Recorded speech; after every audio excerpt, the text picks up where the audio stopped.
नमस्कार। आज मैं फिर आपके सामने अपराध की एक और घटना लेकर आया हूं। आज के अपराध की घटना भी हालिया है, एकदम हाल की है। जनपद है गाजियाबाद और प्रदेश है उत्तर प्रदेश। तारीख 26 सितंबर को गाजियाबाद के देहात के क्षेत्र मसूरी में एक महिला की गोली मारकर हत्या हो गई। थोड़ा रेयर है कि सड़क चलते किसी महिला की गोली मारकर हत्या हो, लेकिन गोली मारकर हत्या हो गई। काफी देर बाद पता लगा कि ये लड़की का नाम संजना था। फिर उसके घर वाले आए और फिर उन्होंने ये भी कहा कि साहब इनका तो एक 2 साल का बेटा था जिसका नाम था शिवांश। न वो घर में दिखाई दे रहा है और न ही बच्चे के महिला के साथ, संजना के साथ कहीं यहां आसपास देखा गया। उन्होंने शंका व्यक्त की कि संजना के पति जिसका नाम प्रवींद्र था, कहीं ये उसकी करतूत न हो। पुलिस ने प्रवींद्र के यहां दबिश दी। प्रवीण जहां रहता था, प्रवींद्र अपने घर में ताला लगाकर पूरे परिवार के साथ गायब हो गया।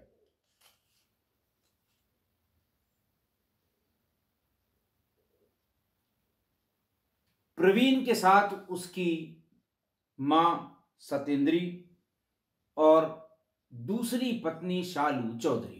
गाजियाबाद के एसपी ग्रामीण ईरज रजा ने 21 अक्टूबर को इस पूरी घटना का खुलासा करते हुए बताया था कि प्रवींद्र की शादी लगभग 3 साल पहले संजना से हुई थी। शादी ये फेसबुकिया मोहब्बत के बाद हुई थी। प्रवीण ने अपने आप को कस्टम्स का इंस्पेक्टर बताया था। काफी लंबी बातचीत के बाद ये शादी तय हुई और शादी हो गई। लेकिन बहुत जल्दी संजना को ये पता लग गया कि ये कतई कहीं इंस्पेक्टर नहीं है, बल्कि ये कोई प्राइवेट जॉब भी नहीं करता, बस इधर उधर वही उठाईगिरी का काम करता है। इससे बहुत दुखी हुई संजना। उसके मन में तमाम आशंकाएं भी उठने लगीं। उसके भी अपने सपने रहे होंगे। जब इस सिलसिले में वो बात करती थी, प्रवीण से पूछताछ करती थी, तो वो उसके साथ मार पिटाई भी करने लगा। प्रवींद्र के इस व्यवहार, उसके रोज रोज बोले जाने वाले झूठ और फर्जीवाड़े से आजीज आकर 1.5 साल पहले संजना पति से अलग काजीपुरा आकर रहने लगी और अपना बेटा शिवांश, जो 2 साल का हो गया था, उसे भी अपने साथ ले आई। प्रवींद्र मुजफ्फरनगर के तितावी का रहने वाला था। गाजियाबाद आकर वो कोई छोटा मोटा काम करता था, लेकिन सोशल मीडिया का नशा था। कभी अपने आप को कस्टम्स का इंस्पेक्टर बताना, कभी अपने आप को पुलिस वाला बताना, दिन भर तमाम तरह के लोगों से बैठकर चाय की दुकान पर, रेस्टोरेंट में बात करना, किसी को ये फर्जी आश्वासन देना, किसी को वो फर्जी आश्वासन देना, पैसे ले लेना। इन्हीं सब से आजीज आकर संजना ने उससे अलग रहने की बात सोच ली और अलग आकर रहने भी लगी।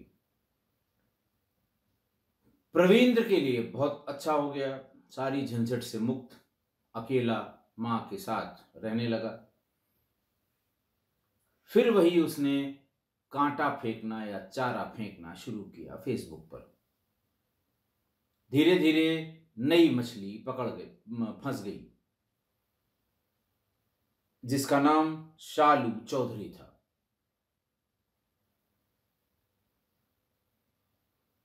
इस बीच में प्रवींद्र ने अपनी मां की जिद में कि वो लड़का तुम्हारा है, तुम्हारे पास रहना चाहिए, कई बार कोशिश की संजना से शिवांश को मांगने की।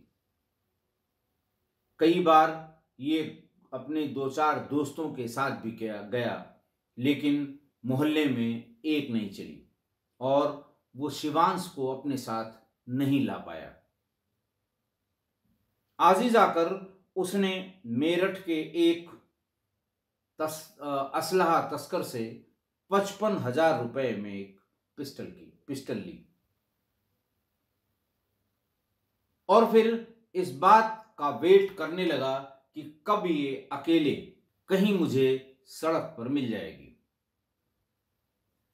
संजना को प्रवींद्र की इस हरकत का पता था, इसलिए वो 1 सेकंड के लिए भी अपने बेटे को अपने से अलग नहीं रखती थी। बाहर कहीं सब्जी लेने, दूध लेने या किसी काम से जाना होता था, वो साथ में शिवांश को जरूर ले जाती थी। घटना वाले दिन यानी 26 सितंबर 2022 को भी यही हुआ। संजना बेटे शिवांश के साथ बाजार की तरफ निकल रही थी। रास्ते में ही घात लगाकर प्रवींद्र ने उसे गोली मार दी और शिवांश को लेकर वहां से भाग गया।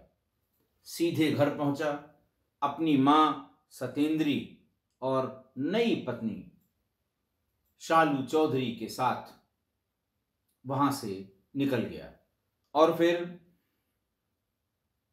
हरियाणा के अलग अलग स्थानों पर छिपकर वो रहने लगा।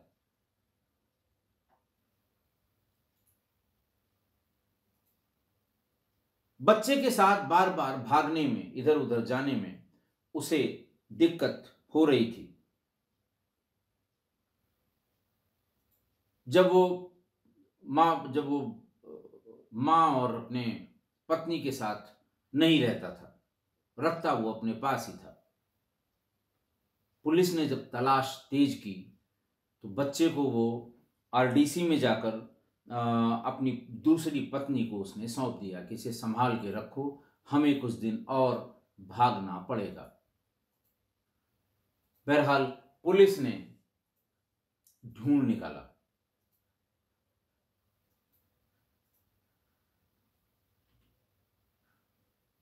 इक्कीस अक्टूबर 2022 को प्रवींद्र को गिरफ्तार किया गया, लेकिन साथ साथ उसकी मां सतेंद्री और पत्नी, नई वाली पत्नी शालू चौधरी को भी पुलिस ने गिरफ्तार किया।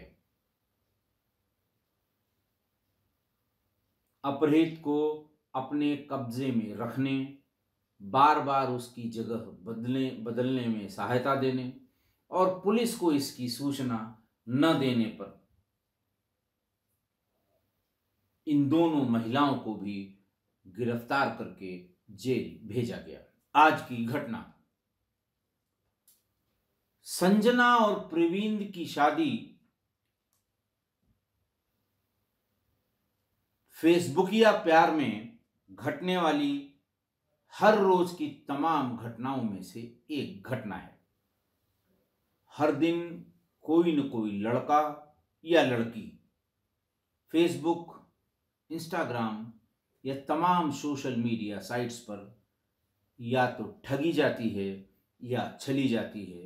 लड़के भी ठगे जाते हैं और छले जाते हैं। और प्यार का नशा, ये फेसबुक या प्यार का नशा तब उतरता है जब सच्चाई का पता लगता है। जैसे इसमें संजना को जब ये पता लगा कि प्रवींद्र कोई इंस्पेक्टर नहीं है, ये तो प्राइवेट जॉब भी नहीं करता, उठाई गिर है, ऐसे ही तमाम लोगों के दिल टूटे होंगे। हर दिन ये घटनाएं होती हैं, हर दिन अखबार में निकलता है। ये बताकर बात की, ये बताकर प्यार किया, वो बताकर भाग लिया, और जब असलियत का पता लगा तो मुकदमा लिखा गया, पकड़ा गया, जेल भेजा गया। इस तरह की घटनाएं रोज हो रही हैं, कभी लड़की के साथ, कभी लड़के के साथ। मैंने किस्सा गोई में बताए गए तमाम अपराधों में ऐसे अपराधों का बहुत बार जिक्र किया है, बहुत बार ये कहा है, परिवार के लोगों से भी, किस्सा गोई परिवार के लोगों से भी, और बाकी जो भी सुन रहा है, कि इस तरह के इस इंटरनेट वाले प्यार से दूर रहिए। लेकिन घटनाएं हैं कि थमने का नाम नहीं ले रही। मुझे एक घटना कभी नहीं भूलती। घटना बरेली की थी। मैं डीआईजी बरेली था। एक दिन मेरे ऑफिस में एक लड़की, उसकी माँ, एक उसका भाई, और परिवार के एक दो लोग, सारे लोग आ गए। वो अपने मोबाइल के तमाम स्क्रीनशॉट लेकर आए थे, जिससे चैट पिछले 3 महीने से हो रही थी। वो एक आईपीएस अधिकारी था, यंग, नए बैच का, रहने वाला बरेली का ही, पोस्टिंग उसकी महाराष्ट्र के किसी जिले में थी। उन लोगों ने बात करनी शुरू की, साहब देखिए ये इसकी आईडी है, ये इसका ऑफिस है, ये इसकी ट्रेनिंग के समय की फ़ोटो है, ये फलानी फ़ोटो है, ये ढिकानी फ़ोटो है। और वो इस तरह की हमसे बात करता रहा, शादी की बात मुझसे करता रहा। अब अचानक उसने अपना फेसबुक स्विच ऑफ कर दिया, डीएक्टिवेट कर दिया। उसका नंबर जो मुझे इंटरनेट पर मिला है ऑफिशियल पोस्टिंग के हिसाब से, फोन करने पे कहता है कि मैं तो पहचानता ही नहीं। तो साहब मेरी ये दरखास्त है, इस आईपीएस अधिकारी के खिलाफ एफआईआर की जाए। मैं भी सकते में आया। तमाम फोटोग्राफ, एनपीए की फोटोग्राफ, जहां उसकी पोस्टिंग थी वहां की फोटोग्राफ, घर वालों की फोटोग्राफ। अब मैं समझ नहीं आ रहा था मुझे कि क्या करना चाहिए। मैंने एसएसपी से बात की। एसएसपी थे मुनिराज जी, जो गाजियाबाद में एसएसपी हैं। उन्होंने बताया कि ये लोग मेरे पास भी आए थे, और प्राइमा फेसी मुझे ये लग रहा है कि इसमें कहीं न कहीं झोल जरूर है।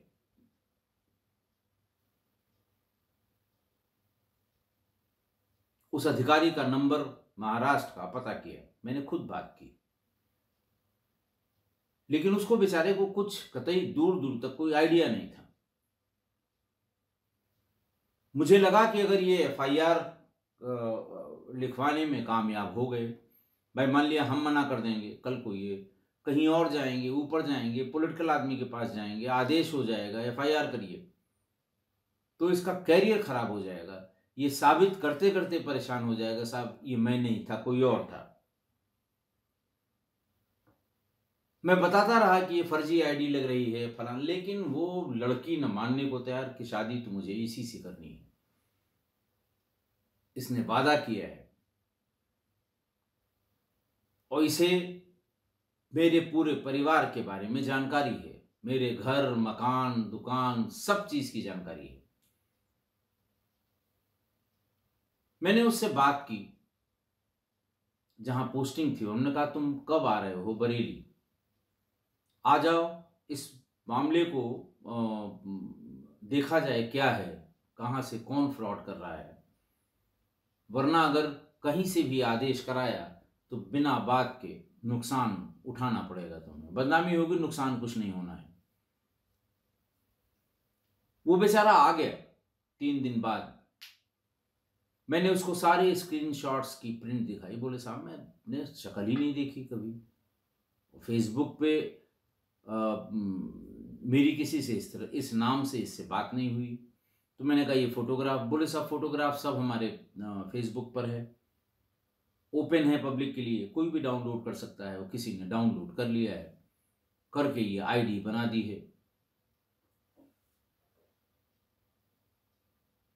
फौरन साइबर सेल वालों को बुलाया गया और उनसे कहा गया कि जो भी जितनी जल्दी से जल्दी हो सके आईपी एड्रेस का पता करो, कौन इसे ऑपरेट कर रहा है इसका पता करो।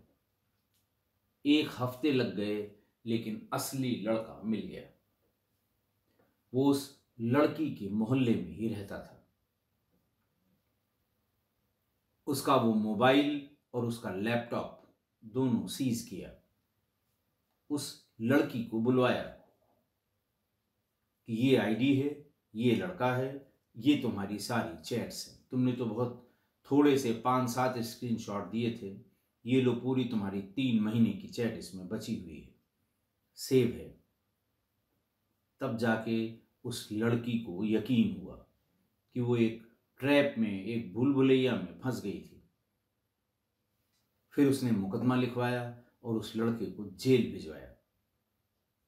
लेकिन इस पूरी प्रोसेस में वो भी 4-5 महीने परेशान रही, पुलिस भी 15 दिन उलझी रही। और जब से उसको पता लगा होगा कि मेरे खिलाफ एफआईआर करने के लिए कोई लड़की घूम रही है, वो भी बहुत मानसिक तनाव में रहा होगा। वो अधिकारी यंग अफसर था, उस समय उसकी शादी भी नहीं हुई थी। बाद में शादी हुई उसकी, बरेली में ही हुई, और मैं भी उस शादी में शरीक हुआ था। मैंने पूछा कि बंद क्यों किया था इसने अपनी आईडी को, जब आईडी पर आराम से बात हो रही है, प्यार मोहब्बत की सारी बातें हो रही हैं। उस लड़के ने बताया कि साहब इसे भी लगता है कुछ डाउट हो गया था, ये बार बार वीडियो कॉल की जिद करने लगी। मैं हर बार कहता था कि मैं मीटिंग में हूं, मैं लॉ एंड ऑर्डर में हूं, मैं फलाना में हूं, मैं ढकाना में हूं। तो फिर ये कहने लगे ठीक है, वही हमें दिखा दीजिए लॉ एंड ऑर्डर कहां हो रहा है। जब एकदम गले ही पड़ गई और मुझे लगा कि किसी भी दिन ये किसी दूसरे नंबर से अगर इसने वीडियो कॉल कर ली तो मेरा भेद खुलेगा, इसलिए मैंने वो आईडी ही खत्म कर दी, डीएक्टिवेट कर दी। लड़की से पूछा गया, उसने बताया कि हाँ यही बात है। मुझे भी हल्का हल्का शक होने लगा कि इतने दिन हो गए और अभी तक इसने वीडियो कॉल नहीं की। फोटो मैं मांगती थी तो पता नहीं कहाँ से ये फोटो, उन्हीं की फोटो, ओरिजिनल फोटो किसी आईडी में इकट्ठा करके रखा था, वो दे दिया करता था। मुझे लगा कि बिना वीडियो कॉल के ये करना संभव नहीं होगा कि ये एक्चुअली है कौन। और जब मैंने वीडियो कॉल करने के लिए जिद ज्यादा की तो इसने अपनी आईडी ही डीएक्टिवेट कर दी। इसलिए इस इंटरनेट की मायावी और फरेबी दुनिया में अगर आप विचरण कर रहे हैं, घूम रहे हैं, तफरीह कर रहे हैं, मौज कर रहे हैं, मस्ती ले रहे हैं, तो इसका भी ध्यान रखिए कि किसी की बात का यकीन न करिए। यकीन करने के तमाम तरीके हैं।